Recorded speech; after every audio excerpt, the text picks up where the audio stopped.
Rafael Ollarte, constitucionalista. Doctor Ollarte, muy buenos días. Quisiéramos conocer su punto de vista sobre esta iniciativa del gobierno que persiste, más allá de las respuestas y acciones que ha tenido desde la Corte Constitucional. Acaba de enviar nuevamente 7 preguntas el gobierno, 4 implican reformas constitucionales, 3 son de carácter consultivo. ¿Qué lectura tiene usted sobre las acciones del gobierno y sobre las preguntas, si es que ha tenido el tiempo de analizarlas?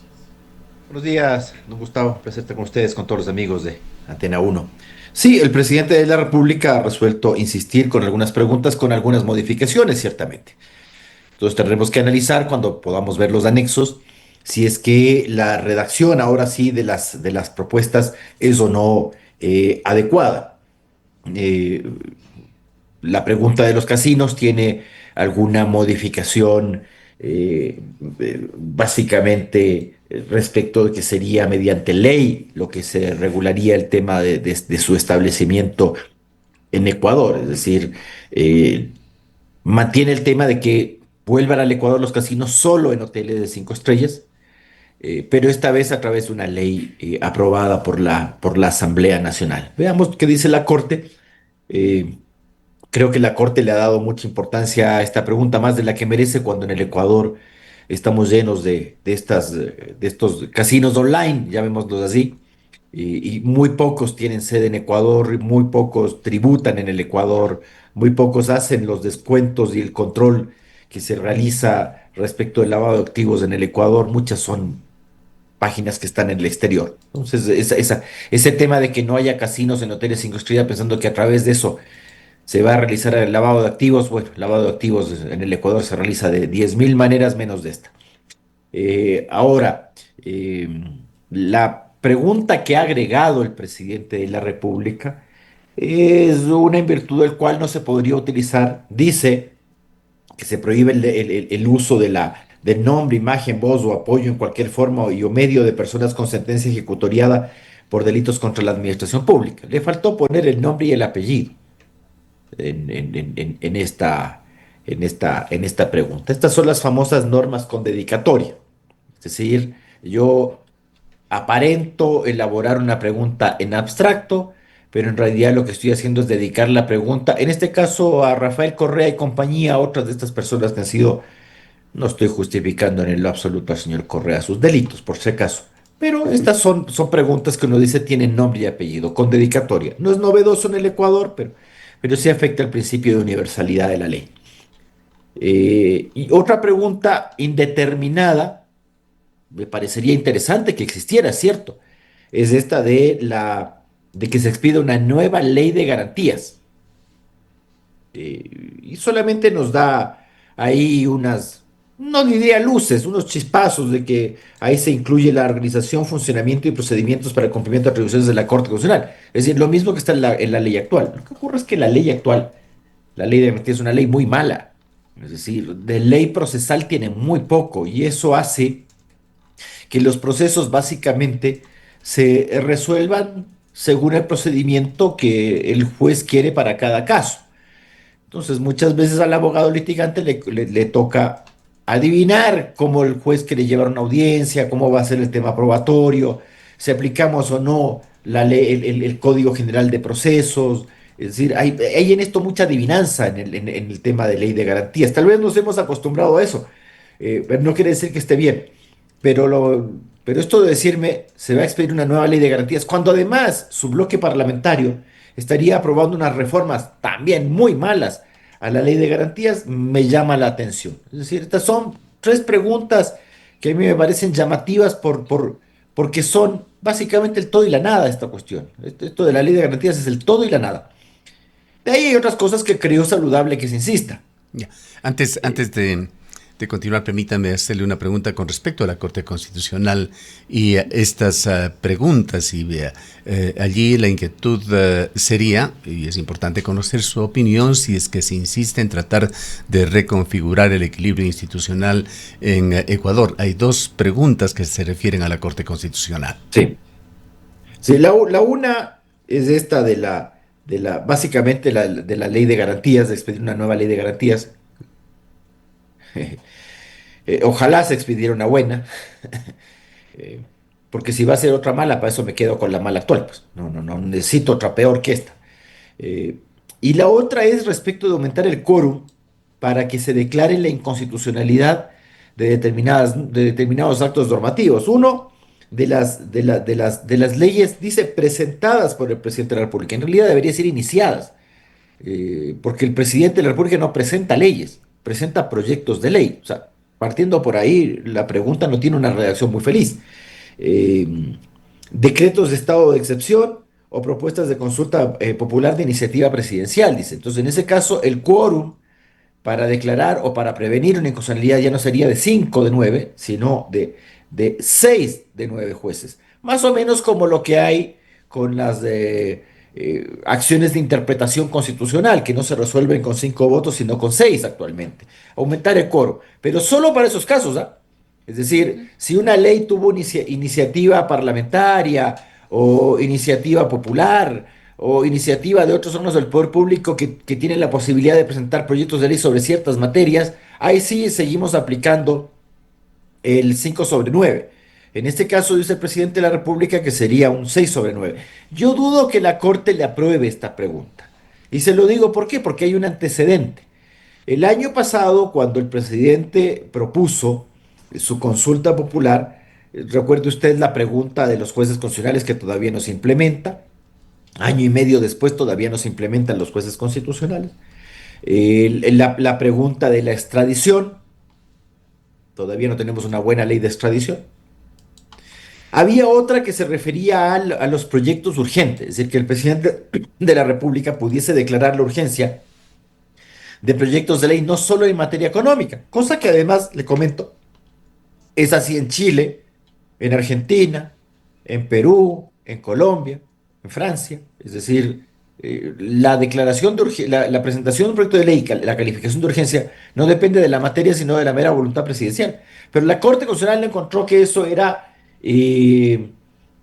darle demasiado poder al presidente de la República y que desequilibraba las funciones. Vea, solo el hecho de calificar de urgente un proyecto de ley, ¿eh? Nada más, o sea, que se lo discuta con mayor celeridad dentro de los 30 días.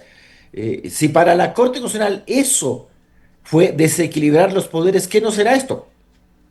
Entonces, cuando me dice, entonces las leyes que tienen iniciativa presidencial, si son inconstitucionales, su declaratoria de inconstitucionalidad no puede ser por 5 votos, sino por 6, la Corte le va a rechazar esta. Esta se la va a rechazar.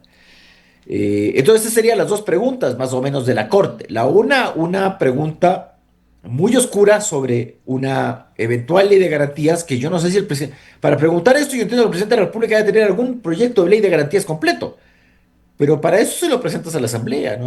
Tú no necesitas una consulta popular para que te digan se debe expedir una nueva ley de garantías. Para eso el presidente de la República lo que debe hacer es presentar el proyecto de nueva ley de garantías. Porque acá tampoco te dice, ya, se aprobará una nueva ley de garantías. ¿Cuándo? ¿Con qué contenido? Pues para esto yo no necesito esa pregunta, es una pregunta mal hecha, lamentablemente. La pregunta que yo rescato es del registro de violadores. Eso debe existir. Y la Corte Constitucional se debe dejar de tonterías de creer que eso es discriminación por pasado judicial. Pero es que no podemos ser tan ignorantes, pues, en esto. ¿Qué discriminación por pasado judicial es que un tipo aparezca en un registro reservado en el cual cuando tú vas a trabajar con menores de edad, simplemente, como ocurre en el caso chileno, por si acaso, si esto acaso es un invento de acá, en el caso chileno, cuando usted va a contratar a una persona que va a trabajar con menores, hace la solicitud, que además es privada, respecto de yo soy el eventual empleador, este va a ser el eventual contratado, ¿ya? Y requiero saber si esta persona consta o no en el registro de impedimentos Doctor Ollarte, para con menores de edad. permítame hacer una pregunta de carácter general. Dígame. Siempre como ciudadanos nos preguntamos quién o quiénes se encuentran detrás del presidente de la República. Quiénes son los poseedores de esos rostros que no se conoce, que mentalizan este tipo de propuestas, así como las leyes emblemáticas de Daniel Noboa, y por allí nos viene una figura que tiene alta influencia y si no es el autor, por lo menos es el portavoz de estas iniciativas, la figura del secretario general jurídico de la presidencia de Ecuador, por el cargo por el cual han pasado personajes en muchos casos cuestionables, en todo caso muy conocidos por la opinión pública, para mencionar unos pocos: Alexis Mera en la época de Rafael Correa, Joana Pesantes con Lenín Moreno, Fabián Pozo con Guillermo Lasso, y hoy este cargo con Daniel Noboa lo ocupa Stalin Santiago Andino González. ¿Lo conoce usted? ¿Qué criterio tiene de él?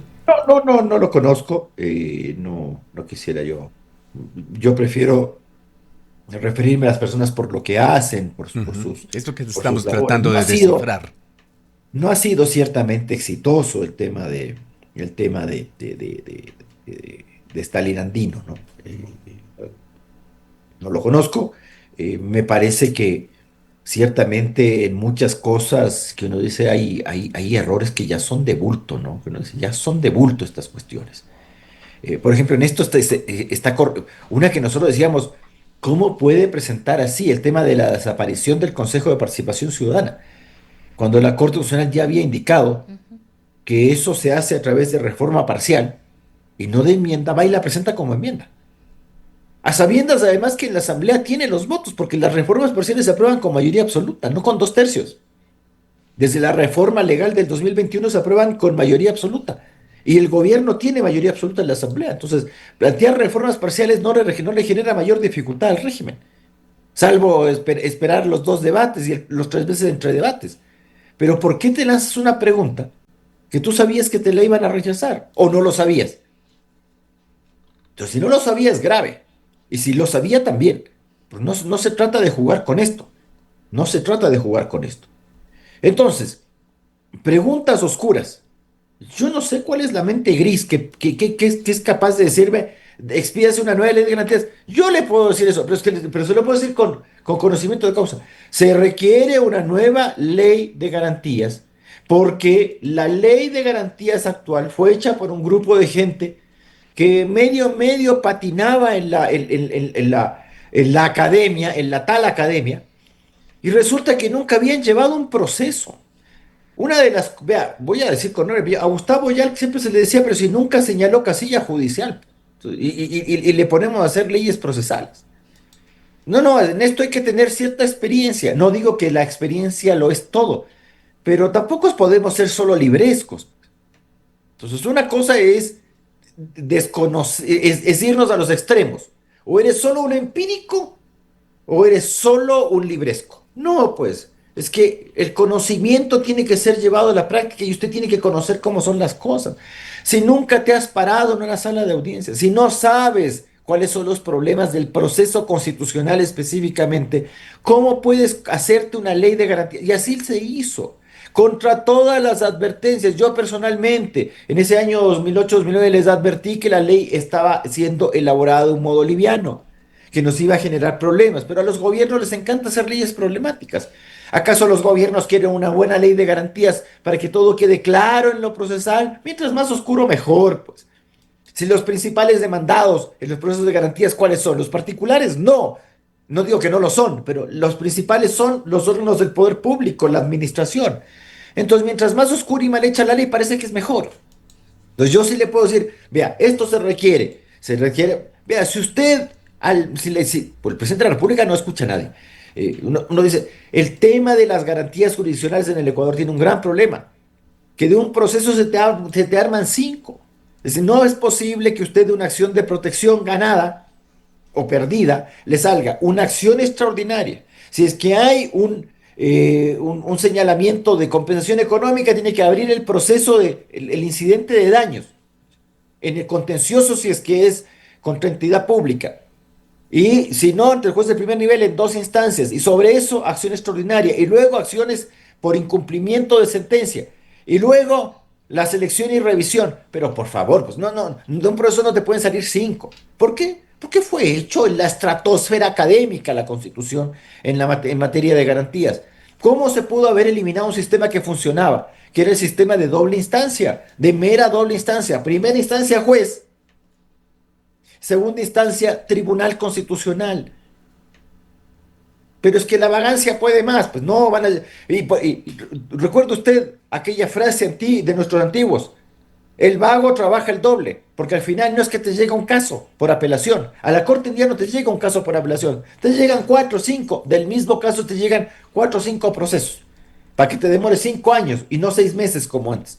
Entonces, si no vas a corregir eso, bueno, no tienes ganas de corregir. A los gobiernos les conviene que las acciones de constitucionalidad se demoren 5, 6, 10 años. Además, lo hace con tanta torpeza el presidente de la República. ¿Qué es lo que le está afectando ahora? Que las inconstitucionalidades se declaren con 5 votos y no con 6, o una suspensión cautelar que se puede decidir con 2 votos de 3 en la sala de admisión. Ni eso se da cuenta el señor Andino. Si el gran problema que tiene ahora con sus tales leyes de inteligencia, integridad, solidaridad, es que están suspendidas muchas de sus disposiciones. Y para eso bastaban solo 2 votos. Y no se da cuenta que eso hay que corregir. Ay, no, gracias, pues.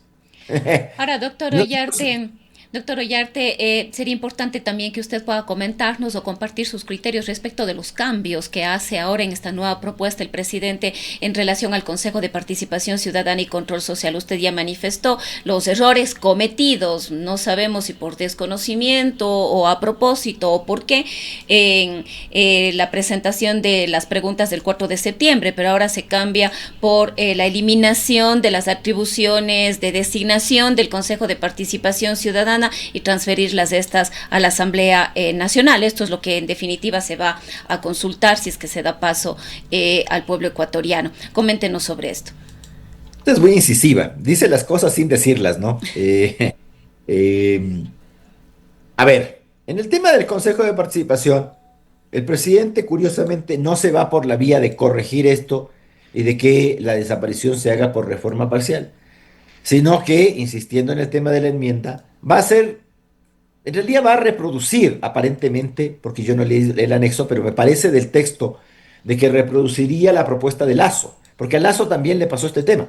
Lazo no propuso desaparecer el Consejo de Participación, sino quitarle la facultad nominadora y pasar la facultad nominadora a la Asamblea. Y la Corte Constitucional le dijo, está muy bien que pasemos esto a la Asamblea, pero la Corte Constitucional, porque además a la Corte Constitucional le encanta hacer política constitucional, ¿ah?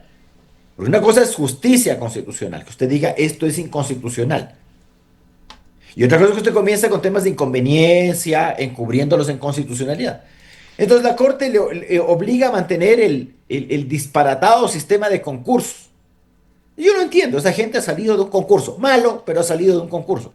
Un concurso donde la gente no sabe lo que te pregunta, donde te hacen cualquier examen escrito mal hecho, donde está peor calificado y así te ponen en la Corte Constitucional, está muy bien. Y que tú te creas que con eso ya eres algo, bueno, está bien, la gente tiene derecho a creerse las cosas, está bien. Yo no soy de los que me engaño solo, por si acaso. Tengo bastante conciencia cuando las cosas salen por gravitación espontánea. Bueno, entonces en este caso creo que iría por la misma senda de Lazo, es decir, que el sistema de concursos ya no se haga a nivel de Corte Constitucional, sino que se haga en la Asamblea Nacional.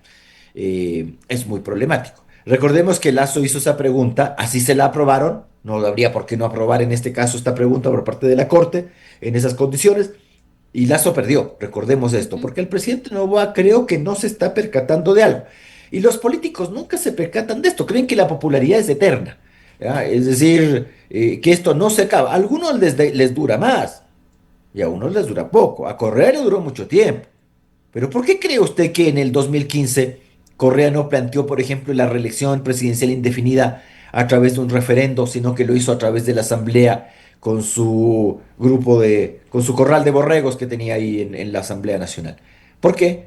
Porque sabía que si iba a una consulta popular en el año 2015 le iba a perder. Doctor Iriarte, Le iba a perder. Tuvo la lamentablemente, prudencia al menos de no lanzarse. Ahora, el presidente no va, no sabe, no sé si no ha visto lo que le pasó al señor Lazo. El señor Lazo comenzó con justamente mucha sobre estos popularidad, pero se quedó. temas, doctor Iriarte, si me permite, y Sí, lamentablemente con el poquísimo tiempo que nos queda, quisiera entiendo. su opinión general de qué es lo que pretende el gobierno con la consulta popular en general. Se sabe, dos encuestadoras han dicho que entre un 60 y un 70% de la gente, sin conocer las preguntas, votaría por el sí.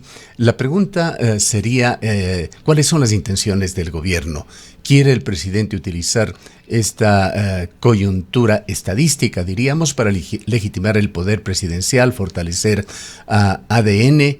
¿Quiere el gobierno reconfigurar el equilibrio institucional en Ecuador o quiere simbolizar una ruptura con el pasado? Y la última opción sería, efectivamente, el gobierno, como ha dicho, que hará o presentará estas nuevas preguntas, que lo ha hecho ayer ya, luego de escuchar al pueblo. ¿Hay alguna intención legítima de canalizar demandas sociales específicas, positivas y necesarias para los ecuatorianos? Recordemos que hay dos preguntas pendientes, porque esas sí están aprobadas y han sido de reforma parcial. El tema de las bases militares y el tema del financiamiento de los movimientos políticos. Esas son dos preguntas que irían. Estas otras que parecen relleno, no sé qué serán. Pero el tiempo juega en contra. Vea, en un país civilizado y democrático e institucionalizado, usted convoca consulta popular porque hay una necesidad.